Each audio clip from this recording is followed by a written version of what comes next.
Good morning. I'm David Skeel, the chairman of the Financial Oversight and Management Board for Puerto Rico. I'd like to welcome everyone who's joining us today for the Oversight Board's first public meeting of this year and our 43rd public meeting overall, which we're holding entirely virtually today. To kick things off, as usual, I'd like to start with a roll call to formally determine which board members are present today and whether we have a quorum. So starting off with Dr. Andrew Biggs. Present. Good morning. Thank you, Andrew. Judge Arthur Gonzalez. Present. Thanks, Arthur. Mr. John Nixon. Present. Thanks, John. Dr. Betty Rosa, I believe, is not present this morning. And Juan Sabater, our newest board member, is also not present this morning. And I wanted to stop to make a quick note that Juan is currently being onboarded to the board. So he's not present at this public meeting.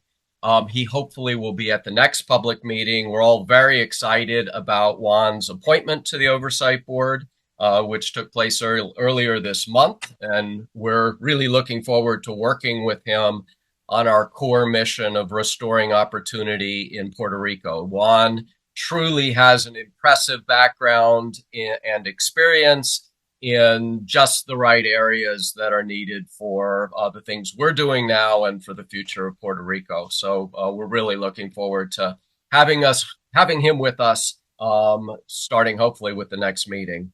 I'm next on the list. I'm present. And then we also have our ex officio member, Governor Pedro Pierluisi. Governor Pierluisi, are you here? Present. Good morning. Thank you, Governor. So we have a quorum and we can call the meeting to order. As usual, I'd like to ask our General Counsel, Mr. Jaime L. Corey, if you would be willing to act as secretary for the meeting, Jaime? Yes, Mr. Chair. Thank you very much. And again, I'd like to thank everybody who is attending this meeting through either those of us who are on Zoom or through the Oversight Board website at www.oversightboard.pr.gov. Per usual, the audio is available in English, and there's also a simultaneous Spanish translation, and the meeting is being translated into sign language as well. If you log on to the English language website, you get the audio in English. If you log on to the Spanish website, you hear the simultaneous translation. Also, as usual, we'll be handling questions and comments from participants online through a form that is available on our website. You can find the form on the live stream page and complete it by putting your name and adding any questions or comments you might have. You can post questions or comments until about 15 minutes before the end of the meeting, and we'll provide answers on our website. We'll also be giving an opportunity, I think, for live comments at the end of the meeting that we'll answer during the meeting today. Our agenda for today is that we'll start out with the usual housekeeping matters. We'll approve minutes and executive sessions.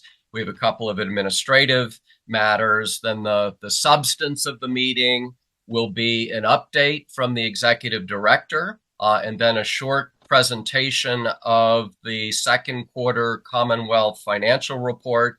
We'll then have some remarks from the governor, and then we'll have the public commentary and any other matters. And after that, we will adjourn. So jumping right into the housekeeping matters, the first order of business is to approve the minutes from our last public meeting, which we held on December 12, 2023. The minutes are attached to the meeting materials as Appendix A, and we'll also need to approve the minutes from a series of executive sessions that we held after that public meeting. The executive sessions were on December 13 and December 29, 2023, as well as February 12, February 16, and February 23, 2024. Those minutes are attached to the meeting materials as Appendix B. Are there any questions about any of the minutes, either the meeting or the executive sessions? Do we have a motion to approve them? Mr. Chair, I'd like to move to approve the minutes of the Oversight Board's public meeting held on December 12th, 2023, attached as Appendix A, and the minutes of the executive sessions held on December 17th, December 29th, as well as February 12th, February 16th, February 23rd, which are attached as Appendix B in the form presented to the meeting. In the form presented to the meeting. Thanks, John. Do we have a second? I'll second. Thank you, Arthur. As always, I will ask for a voice vote, asking first for all in favor to say yes, then for any opposed to say no, and finally for any abstaining to abstain. Would all in favor please say yes? Yes. Any opposed? Any abstentions? And that motion passes. Our next housekeeping motion is a motion about what is it about? It's about executive sessions. I think that's the Andrew motion. Do we have somebody such as Andrew that will make that motion?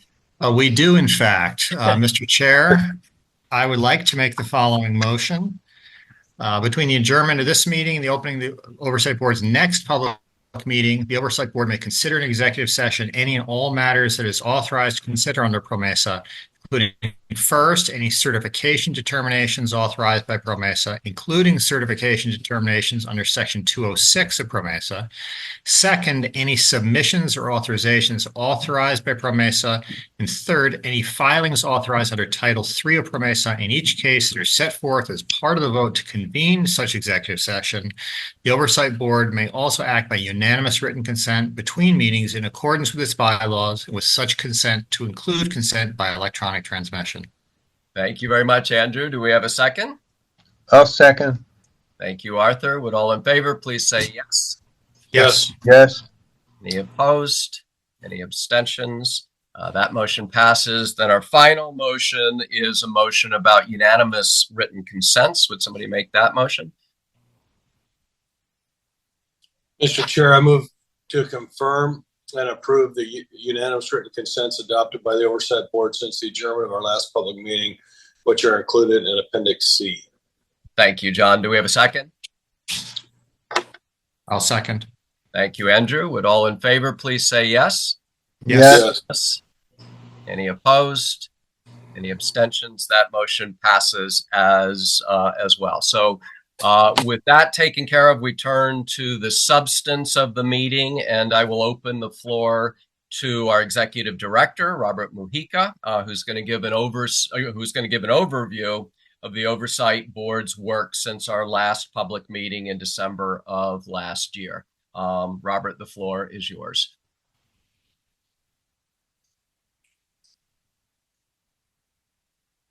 I'd like to give a brief overview of the Oversight Board's work since the last public board meeting in December. First, the government and the Oversight Board together finalized the detailed work to implement at least part of Act 80 of 2020 in a way that Puerto Rico could afford. The law promised additional retirement benefits for certain government employees. In September, the court had approved a roadmap for partial implementation, and after a lot of heavy lifting behind the scenes by all parties, we are almost at the point where eligible government employees can participate in the Act 80 early retirement program. A final stipulation to document the agreement was filed with the U.S. court this past Monday. The goal is for eligible employees to be able to retire in the spring of the current year, 2024. The Oversight Board continues to work with the government and the public entities on several important fiscal issues, and has also been working on the budget for the 2025 fiscal year, which begins on July 1. This week, the Oversight Board outlined the timeline for the fiscal year 2025 budget and formally informed the executive and the legislative branches of the government of Puerto Rico of the revenue forecast that will be the basis for developing the budget. We also provided the spending targets for government entities. In December, the Oversight Board presented its first quarterly financial report. This report provides an updated analysis of Puerto Rico's fiscal situation and impacts to the financial plan that occurred in the first quarter of fiscal year 2024. Potential risks to the financial projections in the fiscal plan for Puerto Rico are also highlighted and discussed. The report was the first in a new series of updates on Puerto Rico's financial performance that the Oversight Board plans to issue quarterly, and we will issue the report for the mid-year report this week. We will provide you with a summary of the report today, and the budget will reflect some of the key trends outlined in the reports. As of December, Puerto Rico's cumulative general fund revenue actuals surpassed forecast and last year's revenue actuals. This was driven by a strong rebound of tax revenue nationwide following the massive stimulus from the U.S. government to help America's households and businesses overcome the shock of COVID-19 pandemic. General fund revenues have grown since the pandemic, but appear to have plateaued in 2023. Receipts for the month of December were below projections for the current year and showed a year-over-year decline from December of 2022, the prior year. The COVID-related federal spending is winding down, but much of the federal money is still driving purchasing power, supported by the ongoing flow of disaster recovery funding to rebuild the damages from Hurricane Maria. These trends will enable the government to increase operating fund spending by 3% in the coming fiscal year to invest in areas where resources are needed the most, particularly health, education, but also to strengthen Puerto Rico's foundation for economic growth. The Oversight Board projects the general fund revenues of over $13 billion in 2025 and special revenues of $5.2 billion. According to the schedule in the budget, the governor will submit a proposed fiscal year 2025 budget based on the forecast of revenues and the budget targets by March 25th, and the Oversight Board and the government will work together on the governor's proposal as we have done in previous years. On May 17th of the current year, the Oversight Board will submit a budget compliant with the fiscal plan for Puerto Rico to the governor and the legislature. And the budget is a key element of fiscal responsibility owed to the people of Puerto Rico. It is the very core of stability. So I hope that by June 30th, the members of the Oversight Board will be in a position to certify a budget submitted by the governor and approved by both houses of the legislature, just as we did last year. So we can take another step towards Promesa's mandate of achieving fiscal responsibility. This is the time to budget wisely and responsibly. Puerto Rico's economy is recovering, but its continued growth does face challenges. Together, we must continue to make Puerto Rico's economy more competitive and carefully consider the risks that sustainable fiscal stability still faces. These risks are outlined in the financial report that we will publish later this week, particularly the considerable uncertainty around the amount of Medicaid federal funds available to Puerto Rico over the long term, impacts of tax law changes, and spending supported with non-recurring federal funds.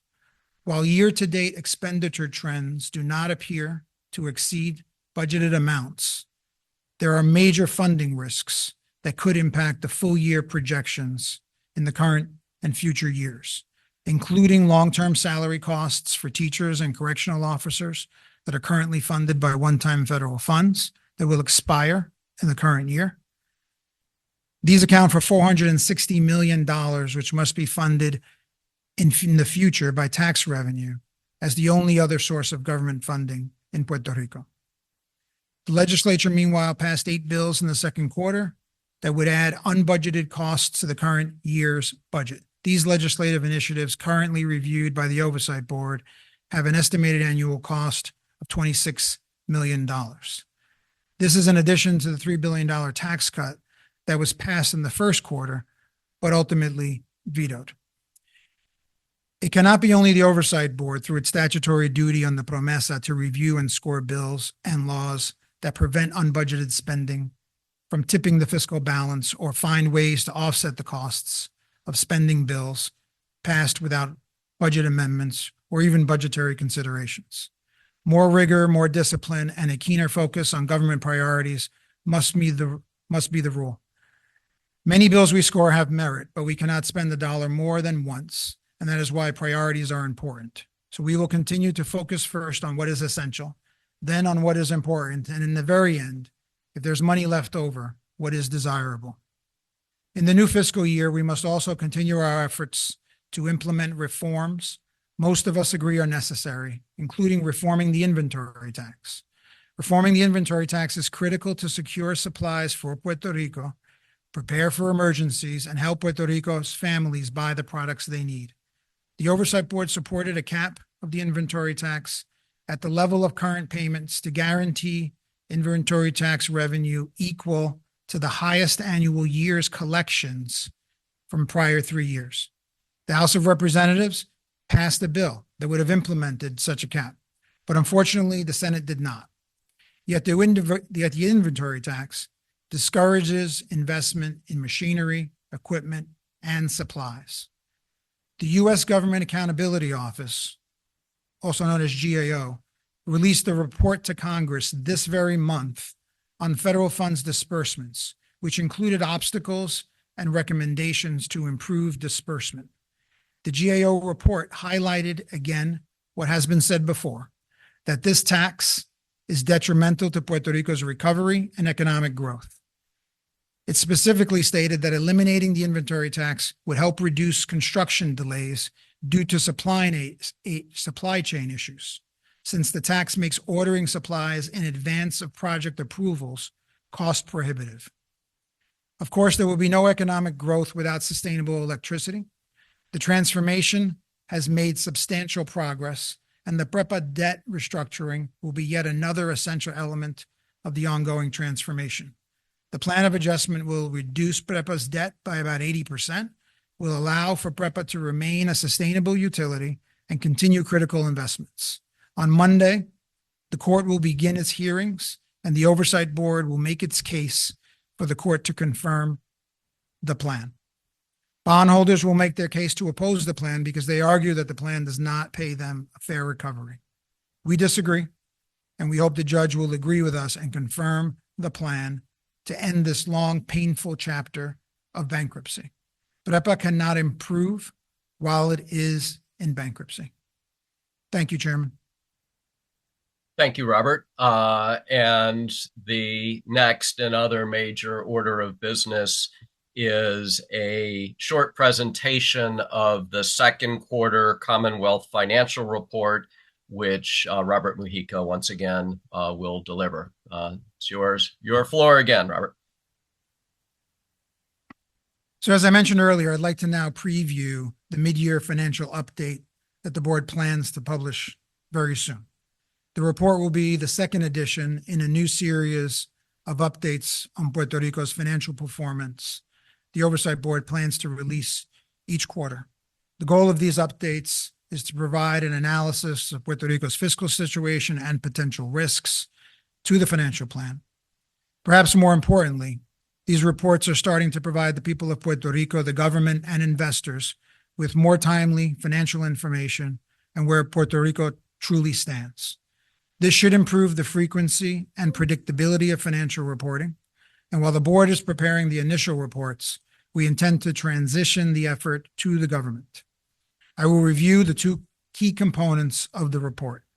First, the year-to-date operating results. Second, the potential risks to the financial forecast. Let us first look at the revenues. If you look at actual fiscal year 2024 revenues relative to the fiscal plan forecast, the bars in blue, as well as the FY24 actuals versus last year's revenues, the bars in red, you will see both scenarios show actual general fund revenues exceed estimates and last year's performance. Year-to-date cumulative general fund revenue surpassed the forecast by $540 million and last year's revenues by about $400 million.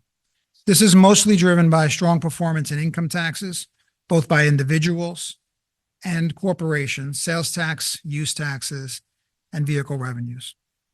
As mentioned previously, much of this was driven by the solid rebound of tax revenue nationwide following the massive stimulus from the U.S. government related to the COVID-19 pandemic. In Puerto Rico, strong collections from the export sector, companies, and high dynamism of some sectors in the economy boosted SUT revenues, also contributed.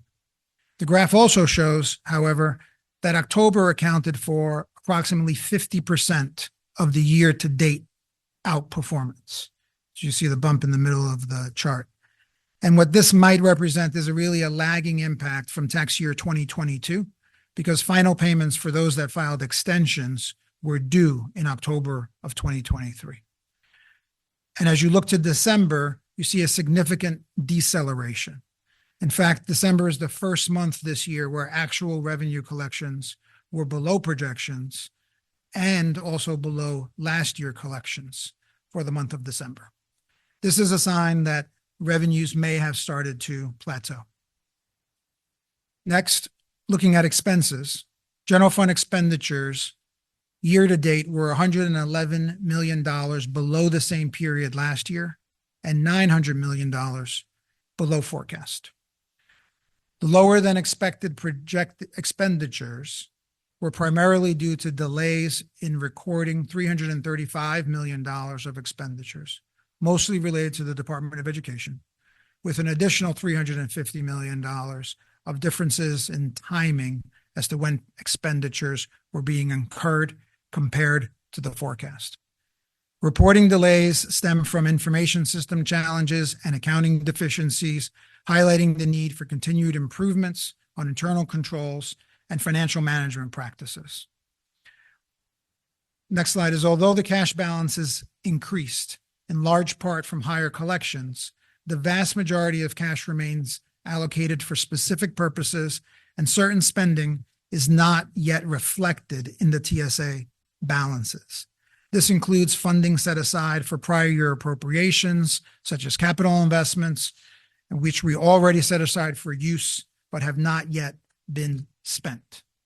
Specific appropriations, such as statutory restrictions and the plan of adjustment reserves, these are obligations that we know the government will eventually owe and spend, but we must set aside those resources now as the legal processes progress. Other restricted purposes, such as tax refunds and emergency reserves, are included in the cash balance. After setting aside the minimum cash needs, unrestricted cash remains limited when considering the economic uncertainties and financial risks discussed in the next slide. There are various potential risks to the certified fiscal plan that are being closely monitored and could impact the budget. The mid-year report continues to capture risks previously included in the Q1 report, such as uncertain long-term Medicaid federal funding, including a potential fiscal cliff beginning in FY 2028, an FMAP that may decrease from effectively 76% to 55%, the statutory minimum. Additional Commonwealth contributions to fund disaster relief projects due to inflation-based cost escalation and match requirements, and identified changes in spending and/or revenue that represent a risk to the financial plan. The mid-year report also incorporates additional risks that have emerged. This includes risks such as the implementation of the OECD Pillar 2 global minimum tax, conforming tax legislation. Since income earned in Puerto Rico by multinational companies could be subject to top-up taxes under the Pillar 2 rules of other countries, it is important that the government judiciously monitor the ongoing shifts in the global tax landscape and consider ways to avoid this negative outcome. Additionally, recent legislation impacting spending or revenues. In the second quarter, the legislature continued its trend for passing or enacted 8 pieces of legislation amounting to a total estimated annual cost of between $10 and $26 million. And again, this is on top of legislation that they passed in the first quarter, enacting a very sizable tax cut. Examples of legislation passed this year or this quarter include passage of Act 16, which modifies the distribution of revenues from casino slot machines, Act 58, which amends Act 22 to eliminate the transfer of $3 from parking violations to the Commonwealth's General Fund, and the passage of Act 88, which reforms the military code of Puerto Rico, affecting the salaries of some officers and the number of leave days allowed. Looking more closely, there continues to be funding pressures that present risks to the financial plan. These risks include operating needs, funding for outstanding liabilities, and initiatives proposed by the government. Totaling everything, the resources available by the Commonwealth are not sufficient to support all potential funding risks. So the government will need to prioritize any additional spending to ensure that the Commonwealth can afford it over not just this year, but over the long term. Over the coming months, the board is going to place increasing emphasis on getting the government to continue to put in place foundational long-term fiscal responsibility and controls in place. Thank you, Chairman. Thank you very much, Robert. And we'll now turn to Governor Pierluisi, who I think would like to make some comments as well. Thank you very much, Chairman, and thank you very much, Mr. Mujica, for your presentation. I have a few remarks to make.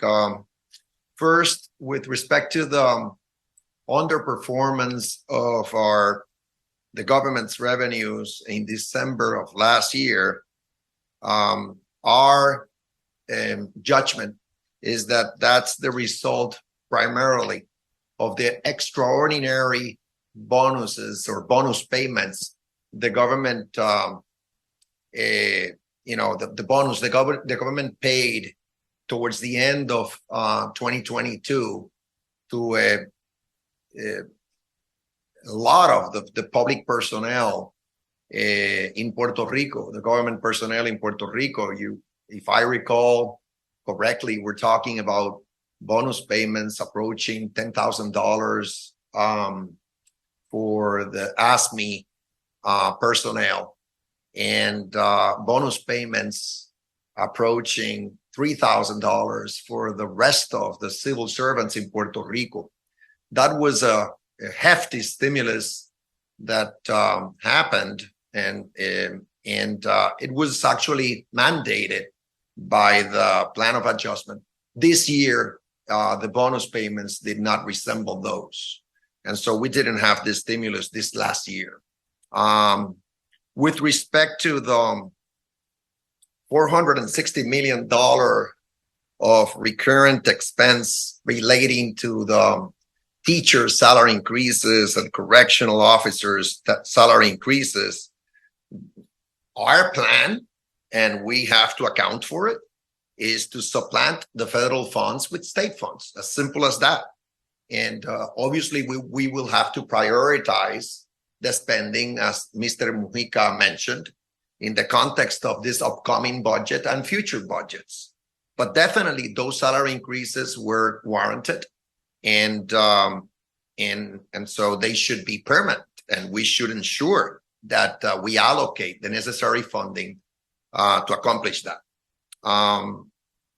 In terms of the actual spending vis-a-vis revenue, what we've been seeing already now in 2 complete fiscal years, I'm referring to fiscal year 2021-22 and 2022-23, is that expenses did not exceed revenues.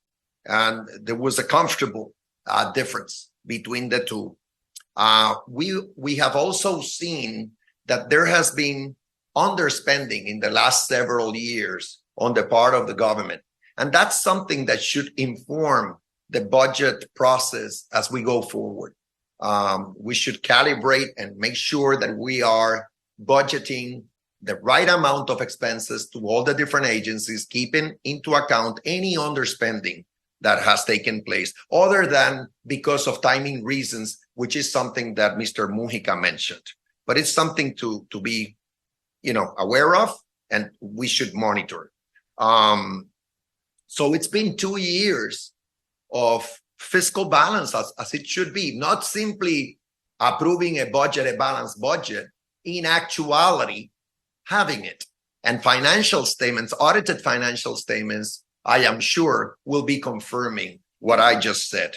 For the upcoming years, we should continue having that fiscal discipline. I know the board will ensure that that happens, but we'll do our part on the government side so that it happens as well.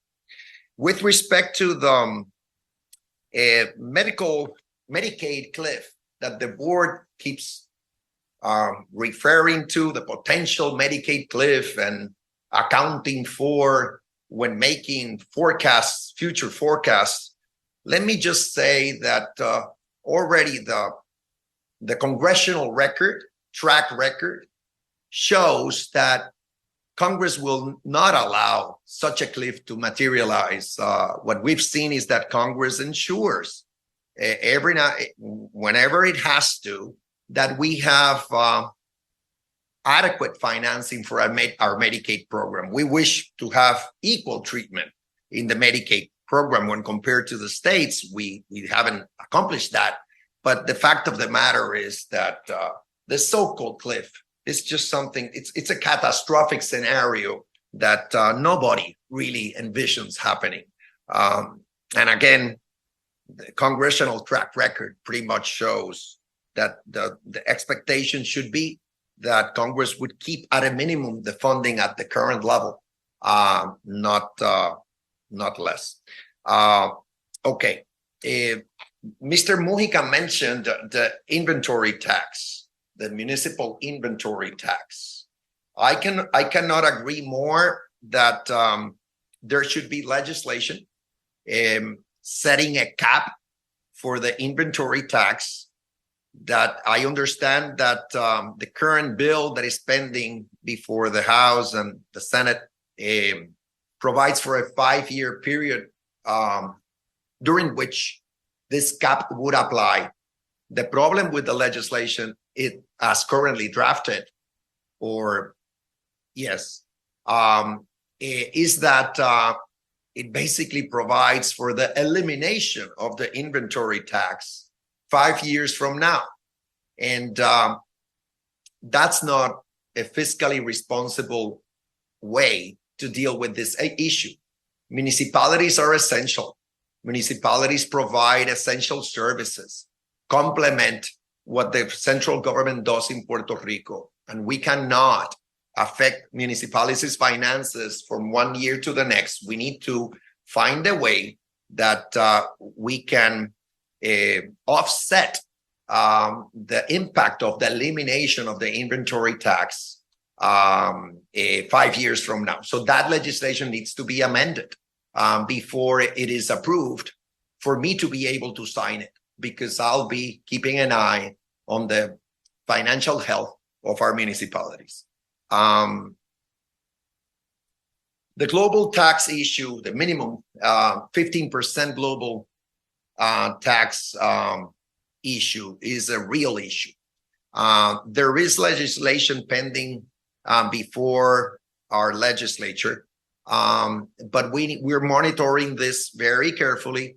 The Treasury Department of Puerto Rico has engaged or is about to engage an international tax consulting firm to advise us in this process.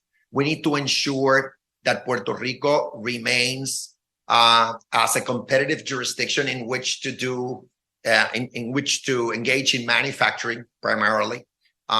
We know that we have players in the manufacturing sector that will be impacted by this 15% global minimum tax. We also understand that some of the countries imposing the minimum tax are also in the process of allowing tax credits to offset the impact of this global minimum tax on manufacturing, multinational manufacturing companies. So we need to make sure that any change in our tax laws as a result of this 15% global minimum tax accomplishes two ends or objectives. First, it incentivizes or encourages foreign entities doing business in Puerto Rico that are now subject to this global minimum tax to remain in Puerto Rico, and to protect our tax base, our tax revenue base, because we definitely do not want to lose revenue through any measures, including potential new tax credits that we could be providing to some of these players in the manufacturing industry. So this is a sensitive subject. We're working on it, and we will keep the board abreast of what we do in this regard.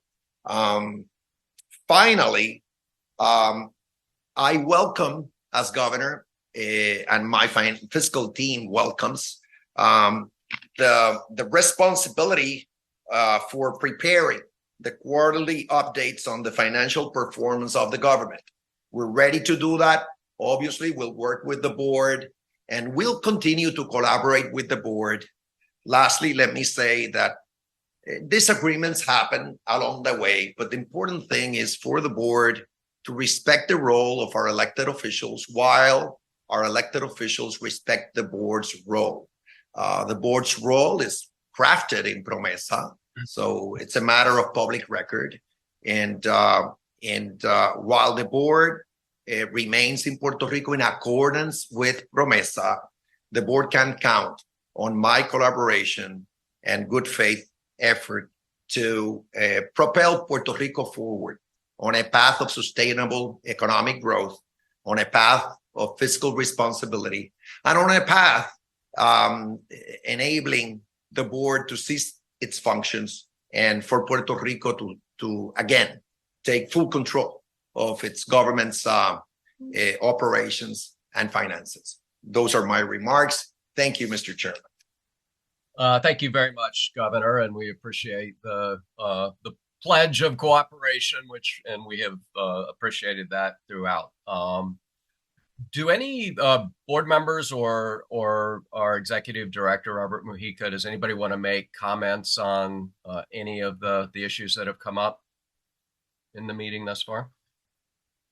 No, thanks. I guess we're all good. Then why don't we turn to public commentary? I think we got a handful of questions that we can read and respond to, and I think Robert will probably. Good morning, Mr. Chairman. So that we'll handle that. Good morning. Good morning. Yes, indeed, we have a couple of questions. I will proceed and read them for you.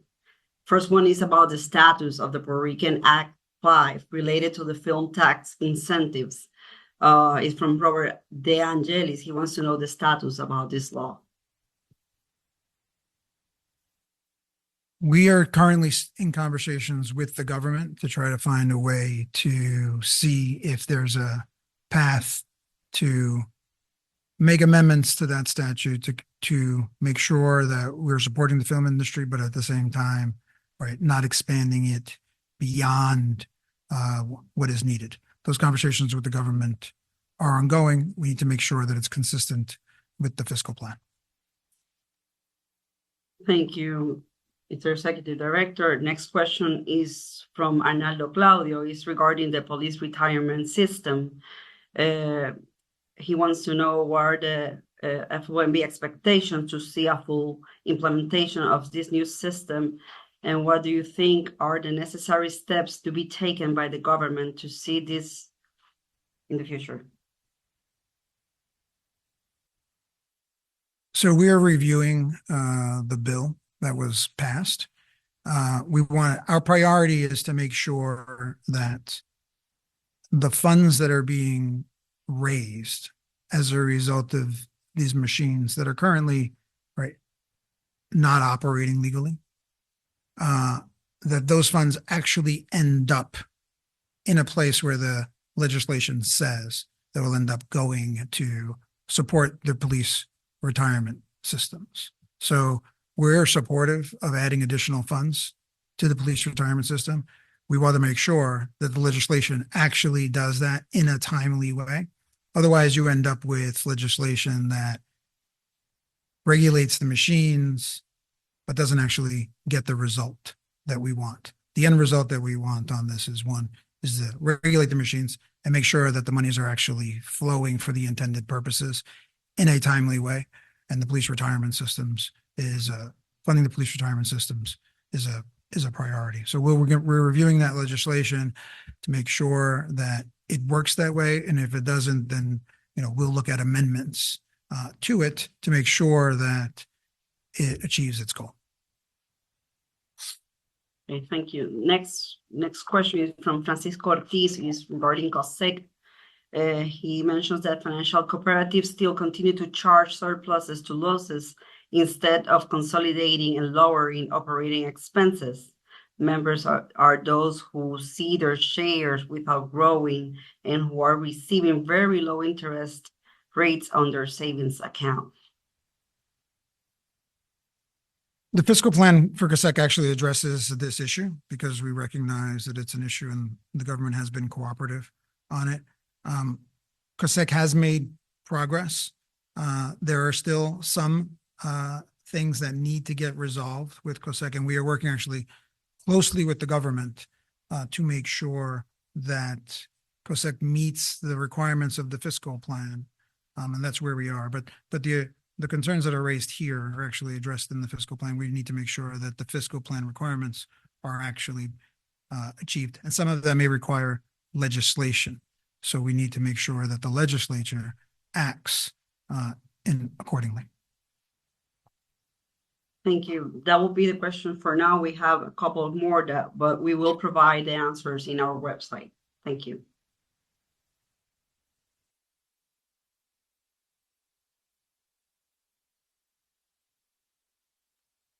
Sorry about that. Thank you, Sylvette and Robert. That is the end of I think everything for the meeting.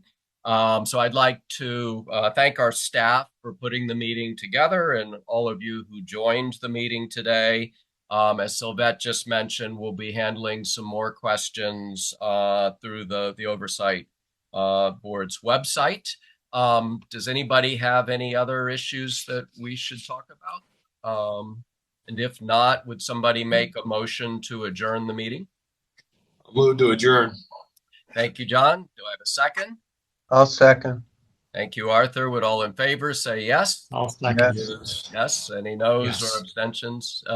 No. So the meeting is officially adjourned. And as usual, we'll have a press conference that will start a few minutes from now.